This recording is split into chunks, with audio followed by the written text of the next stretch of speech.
Assalamualaikum warahmatullahi wabarakatuh.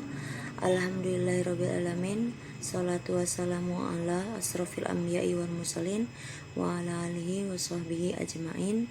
Amma ba'du. Bismillahirrahmanirrahim.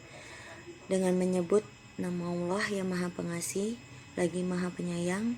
Sesungguhnya segala puji hanya milik Allah. Kita memujinya, memohon pertolongan dan ampunannya. Kita berlindung kepada Allah dari kejahatan diri kita sendiri dan kejahatan amal kita yang kita perbuat.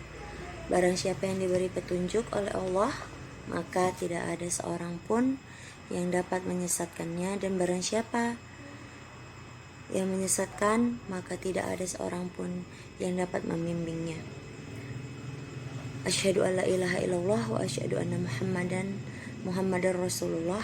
Saya bersaksi bahwa tidak ada Tuhan yang berhak disembah selain Allah, tidak ada sekutu baginya, dan saya bersaksi bahwa Muhammad adalah hamba dan utusannya.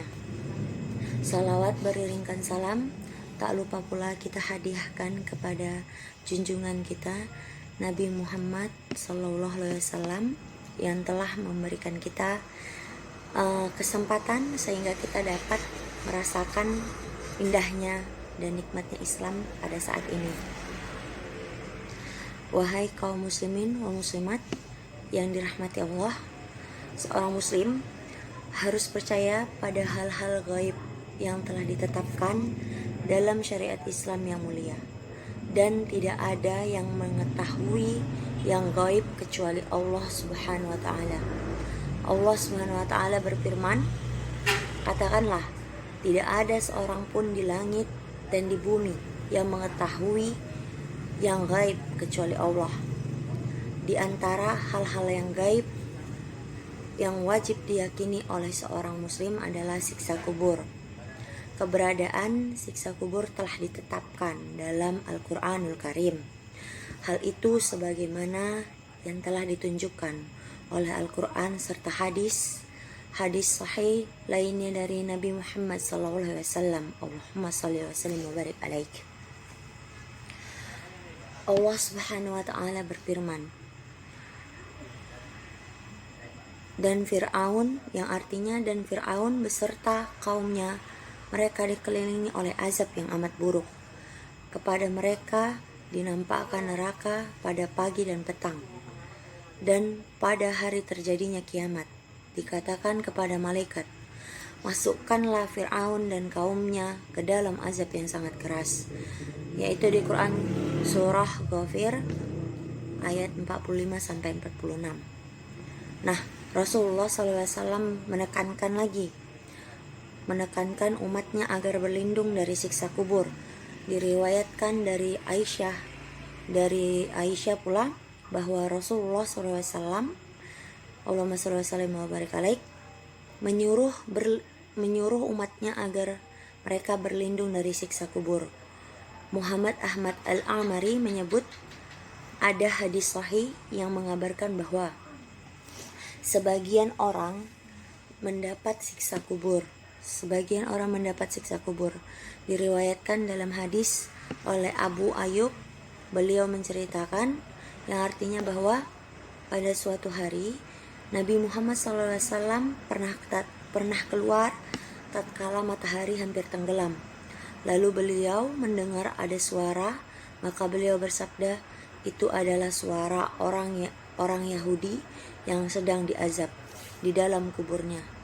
Dalam hadis yang lain dijelaskan dari sahabat Abdullah bin Abbas, beliau mengatakan bahwa Nabi Muhammad SAW pernah melewati 2 kuburan yang penghuninya sedang diazab. Maka beliau bersabda yang artinya, sesungguhnya kedua penghuni kubur ini sedang diazab. Tidaklah mereka diazab dalam permasalahan yang besar. Adapun yang pertama, dia diazab karena dirinya tidak menutup aurat ketika sedang BAK sedang buang air kecil. Sedangkan yang satunya lagi, maka dia diazab karena sedang mengadu domba atau sedang bertengkar. Kemudian beliau mengambil pelepah kurma yang masih basah, lalu membelah menjadi dua dan meletakkan di atas tiap kubur tadi. Maka para sahabat merasa heran dengan tindakan Rasulullah, sehingga mereka bertanya, "Ya Rasulullah, kenapa engkau lakukan ini? Semoga Allah meringankan azabnya selagi pelepah kurma ini belum kering." Jawab beliau Sallallahu Alaihi Wasallam, itulah beberapa bukti adanya siksa kubur bagi penghuni alam barzah atau alam kubur. Bahkan Nabi Muhammad SAW dalam doanya juga senantiasa berlindung kepada Allah dari azab kubur. Sebuah hadis sahih yang dikeluarkan oleh Imam Bukhari dari Aisyah menyatakan bahwa pernah pada suatu hari ada seorang wanita Yahudi berkunjung ke rumahnya. Kemudian di sela-sela pembicaraan, wanita tersebut menyebut masalah azab kubur. Maka Aisyah mengatakan padanya, "Semoga Allah melindungimu dari azab kubur." Tatkala Rasulullah SAW datang, maka Aisyah menanyakan kepada beliau tentang azab kubur, dan beliau menjawab, "Iya, azab kubur itu ada." Aisyah mengatakan, "Tidak pernah saya melihat Rasulullah SAW mengerjakan sebuah sholat melainkan pasti meminta perlindungan kepada Allah dari azab kubur." Wahai kaum muslimin wa muslimat, siksa kubur akan menimpa jiwa dan raga.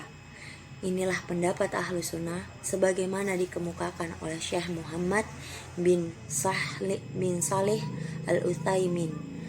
Salah satu penyebab siksa kubur adalah tidak membersihkan diri atau tidak berjilbab saat buang air kecil dan suka bertengkar, seperti hadis yang saya sebutkan tadi, menyebarkan fitnah. Seorang muslim harus selalu mencari perlindungan dari siksa kubur dengan berdoa setelah tasyahud terakhir sebelum salam, seperti yang dicontohkan oleh Rasulullah SAW. Diriwayatkan dari Abu Hurairah radhiyallahu anhu bahwa dia berkata, Rasulullah SAW, semoga Allah memberkati beliau, berkata, "Jika salah seorang dari kalian melakukan tasyahud, hendaknya dia berlindung kepada Allah dari 4 hal dengan sholat, yaitu doanya seperti seperti berikut ini: Ya Allah, aku berlindung kepadamu dari siksa neraka, dari siksa kubur, dari fitnah hidup dan mati, dan dari fitnah Dajjal."